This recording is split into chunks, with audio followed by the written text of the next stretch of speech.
there, everybody. This is Kristin from Teaching Balance, and I am here with you with this week's mindfulness meditation practice. And we are in the month focusing on the idea of letting go. And I've talked about it a lot over the years. Having the capacity when it's appropriate, and it's more often appropriate than I think we often realize, to let things go, it can be very deeply empowering. Now, of course, this, like all of the themes, can be explored from a variety of angles. We talked last week about skillful venting, which I think really has a lot of value, and what that looks like versus what it doesn't look like. And so, with a little bit of an inspiration from some of what we talked about last week, I wanted to go a little deeper into the idea of, first, I guess, asking the question, which I believe will be the title of this particular practice, what story are you holding on to? And as you can imagine, the invitation then, once you've identified it, to explore beginning to let it go. Now, to harken back to last week when we talked about skillful venting, one of the things that I referenced was that oftentimes when people are not being particularly skillful and something is frustrating them in their personal life or their professional life or whatever it might be, what often people will do is they'll tell the story of it basically to anyone who will listen. And so that is, sometimes useful, but in many cases, people often do it in this almost with this quality of automaticity, like a habitual, like they almost can't help themselves. Like, you meet someone and you're like, let me tell you about what I'm dealing with, and, that kind of thing. Or I've also heard, like I have a former colleague who she would go home after work every day, and she and her husband would go for walks. And it would be this almost like who had the crappier day, like one-upmanship about complaining about all of their frustrations. And, it wasn't helping. It was only re-agitating them. And then they were sort of like letting that into their personal lives in a way that they didn't need to. And so, yes, when you explore this idea of what story are you holding on to, it could be that kind of a story. It could be the thing that really annoyed the crap out of you today, or whatever it might be. And it can also be bigger. And here's what I mean by that. Certainly, we are shaped by our experiences. And the things that we go through early in our lives as children and then later on, there's no question that all those experiences are formative. They impact us, they shape our perceptions of the world, and of course they shape our perceptions of ourselves. I think you can probably see where I'm going with this.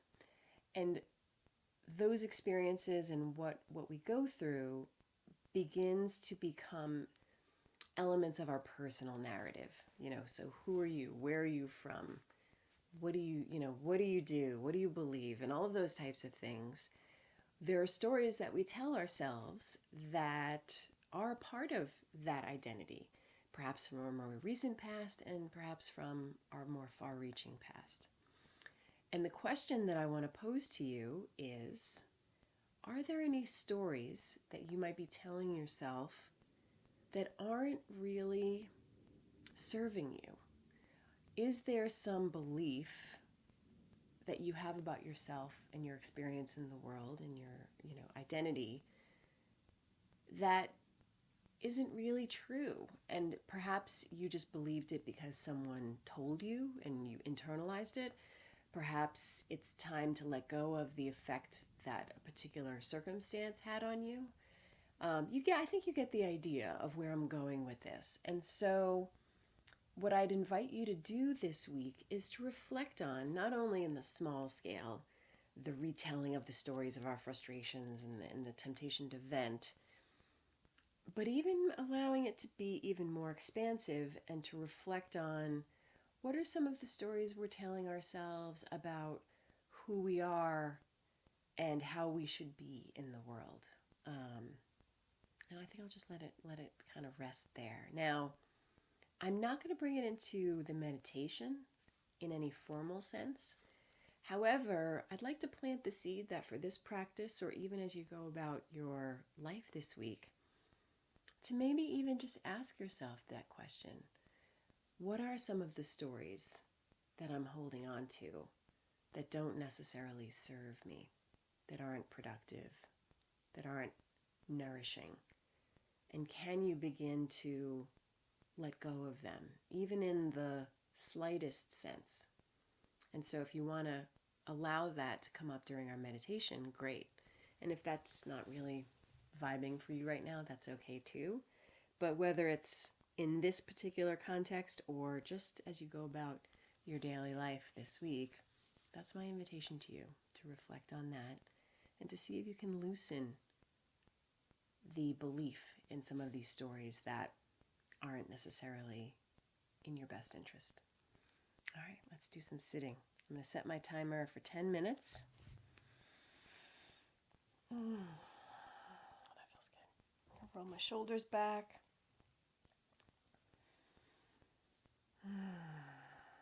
Settling in, closing your eyes or lowering your gaze. And knowing that you can rest your attention on the breath or sounds or the body, or even open awareness, where you're just present to your moment-to-moment experience and whatever that might be observable. It's pretty open-ended. It's a little looser of a hold, which if you're feeling like your practice has been maybe feeling a little too constricted or requiring a little too much effort, that'd be a fun thing to play with, just sitting. And when the mind wanders and you notice, just bring it back. No big deal. So let's sit together for a while, and I'll, of course, as always, check in, see where your mind is. And if you find yourself in the midst of telling yourself a story, perhaps giving that a more close and, very importantly, objective look-see before you release it and bring your attention back. So let's sit together in silence for a while.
Noticing where the mind is.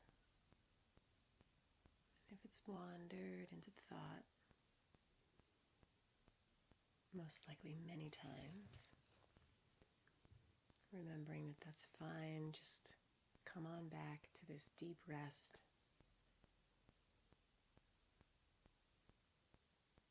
This quality of things being fine, perhaps not optimal, but certainly okay.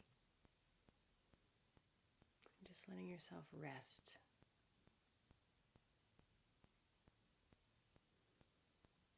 So in the 2 or so minutes that remain, my invitation is to bring in a quality of even greater lightness,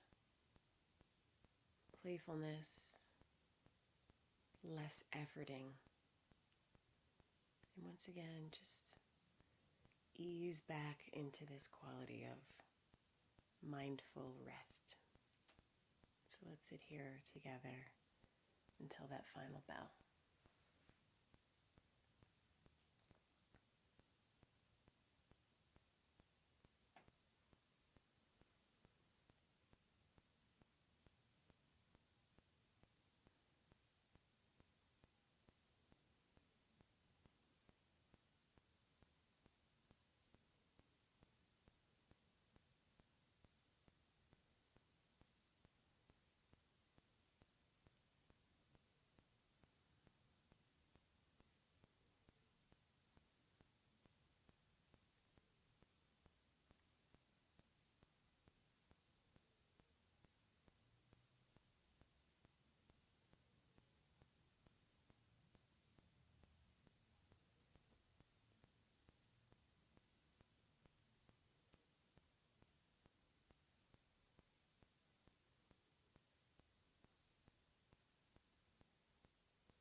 And that is our 10 minutes. I don't have anything to add, so as always, thank you so much for taking this time for yourself, and thank you for allowing me to accompany you on this journey. And I look forward to seeing you next week. Take care. Bye.